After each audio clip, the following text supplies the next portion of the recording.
ॐ भूर्भुवः स्वः तत्सवितुर्वरेण्यं भर्गो देवस्य धीमहि धियो यो नः प्रचोदयात्। श्री सीतानाथ समारंभां श्रीरामानंदार्यमध्यमा अस्मदाचार्यपर्यन्तां वन्दे गुरुपरम्पराम्। वासुदेवसुतं देवं कंसचाणूरमर्दनं देवकी परमानंदं कृष्णं वंदे जगद्गुरुम्।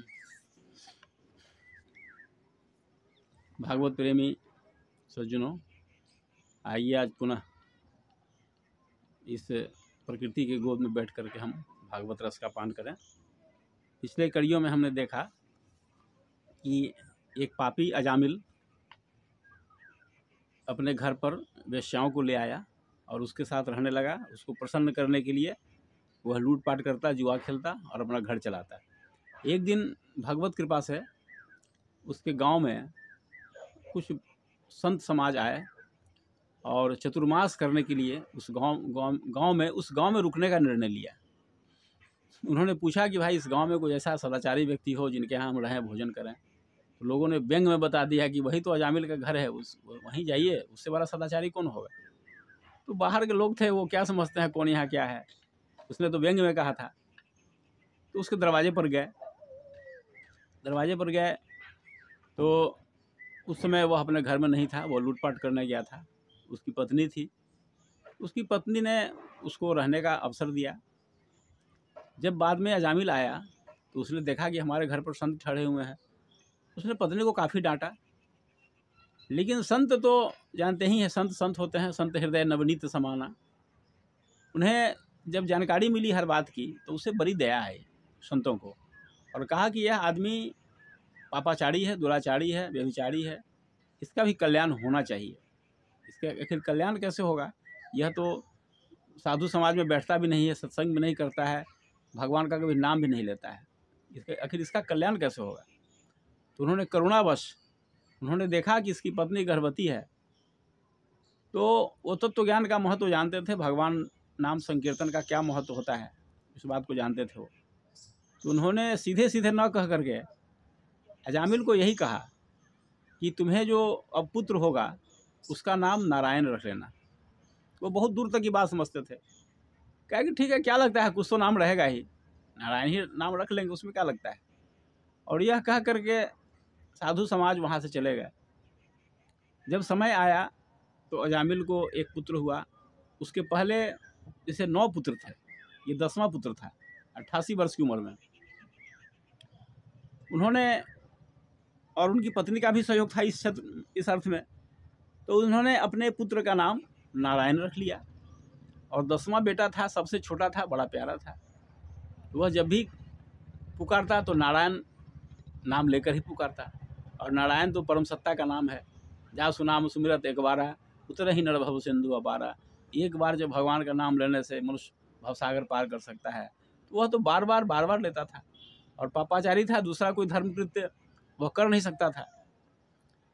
और उन वैष्णव संतों का बहुत दूर का दृष्टिकोण था कि इस पापी का भी कल्याण हो किसी तरह से। तो उसने अपने पुत्र का नाम नारायण रखा और उसे बहुत प्रेम करता था।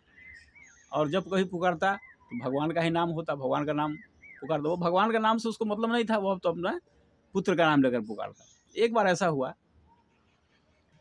कि वह अस्वस्थ अवस्था में था, अपने पुत्र के मोह पास में तो बंधा ही हुआ था।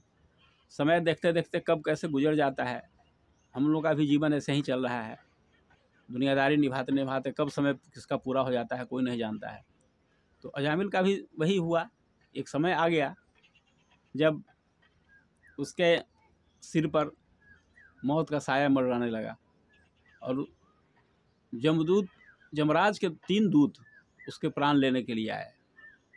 उसने स्पष्ट देखा, ये भगवान नाम का ही प्रभाव था कि उसने स्पष्ट रूप से उन तीनों विभत्स जमदूतों को देखा जो उसका प्राण खींच रहे थे। तो उस डर से, इसके पूर्व जब उसने देखा तो डर से उसने अपने पास में खेल रहे पुत्र को पुकारा, नारायण नारायण।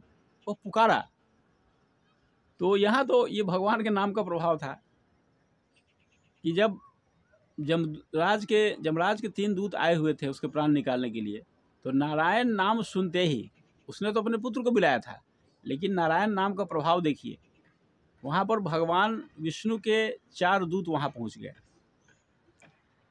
और उसने मना किया कि तुम, यह तो सदाचारी पुरुष है, तुम इसका प्राण क्यों ले रहे हो। कहा कि कौन कहता है यह सदाचारी है, यह तो जिंदगी भर पाप किया है, जुआ खेला है, वेश्याओं के संग अपनी ज़िंदगी बिताया है, लूटपाट किया है, कभी भगवान का नाम भी नहीं लिया, ये सदाचारी कैसे है, इसको तो हम अपने यमराज के पास ले जाएंगे। कहा कि नहीं, ये पापाचारी था, ये अलग बात है, इसने बहुत पाप किया, लेकिन इसका पाप सब जल गया इसने इसलिए कि इन्होंने अंत समय में नारायण नाम का उच्चारण किया है। तो जमदूतों ने कहा कि नारायण भगवान का नाम थोड़े लिया है, इसने तो अपने पुत्र को पुकारा है। कहा कि नहीं, जब विष्णु के दूतों ने कहा कि नहीं, किसी भाव से ले, नाम तो भगवान का लिया है, इसलिए अब इसको हम ले जाएंगे, हम भगवान के पार्षद हैं, हम ले जाएंगे। इसी पर दोनों में वाद विवाद होने लगा और वाद विवाद होते होते इसने पूछा कि भगवान विष्णु के दूतों ने पूछा कि तुम धर्मराज के दूत हो, कहते हो कि धर्मराज है, तो धर्मराज के दूत अगर तुम हो तो धर्म का लक्षण बताओ, धर्म के संबंध में तुम क्या जानते हो, धर्म क्या है, अधर्म क्या है, दंड किसे दिया जाता है, इन बातों को तुम बताओ हमें, तब तुमको हम ले जाने देंगे। पहले तो समझो तो इस बात को। मैं कहता हूँ कि इसने सभी पापों का प्रायश्चित कर लिया।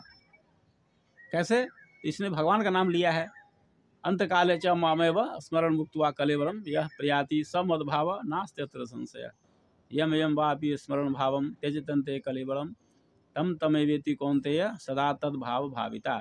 उसने कहा कि यम यम वापि स्मरण भावम, जिन भावों को स्मरण करता हुआ मनुष्य शरीर त्यागता है, भगवद गीता का ये विषय है, जिन भावों को स्मरण करता हुआ शरीर त्यागता है उसी को प्राप्त होता है। तो यह तो अंत समय में नारायण का नाम लेकर शरीर त्याग रहा है, इसको तो हम ले जाएंगे। लेकिन अगर तुम कह रहे हो कि हम धर्मराज के दूत हैं, तो बताओ, धर्मराज के दूत हो तो धर्म का लक्षण बताओ। तो इस पर जमदूतों ने कहा कि वेदों में जो कर्म बताए गए हैं, विधि जो बताए गए हैं, उसको धर्म कहते हैं। जो कर्म करने का आदेश वेदों ने दिया है उसे धर्म कहा जाता है, ये जमदूत बता रहे हैं। और जिन चीज़ों का निषेध किया है वह अधर्म है। और हम जो कुछ भी कर्म करते हैं, अच्छे करें बुरे करें, सभी कर्मों के साक्षी सूर्य हैं, अग्नि है, आकाश है, वायु है, रात है, दिन है, 10 दिशाएं हैं, ये सब देखते रहते हैं। हम समझते हैं कि हमें कोई नहीं देख रहा है, लेकिन ये सब देखने वाले हैं। इसलिए हम लोग कुछ भी करते हैं तो इसको देखने के लिए ये सब चीज़ें हैं। ये सब एक तरह का रिकॉर्डिंग करते रहते हैं कि आप इन चीज़ों से बच नहीं सकते हैं। और हमारे जो स्वामी हैं, जमदूत कह रहे हैं कि हमारे जो स्वामी हैं वो सर्वज्ञ हैं, सबके अंतःकरण में स्थित हैं, सबकी स्थिति वो जान रहे हैं। जैसे सोया हुआ मनुष्य जगने वाले शरीर को भूल जाता है, उसी तरह स्वप्न वाले शरीर को अपना मानने लगता है और जीवित शरीर को भूल जाता है, सोए हुए शरीर को भूल जाता है और स्वप्न में जो देख रहा है उसी को अपना मानने लगता है। वैसे ही जीव जिस एक शरीर को छोड़ने के बाद दूसरे शरीर में चला जाता है तो पुराने वाले शरीर को भूल जाता है। इस संबंध में बहुत लंबी चौड़ी वार्ता हुई है, हम इसको और स्पष्ट करेंगे आगे। आपसे पुनः निवेदन है कि इसको घर घर पहुंचाइए शेयर करके, आपको भी पुण्य मिलेगा।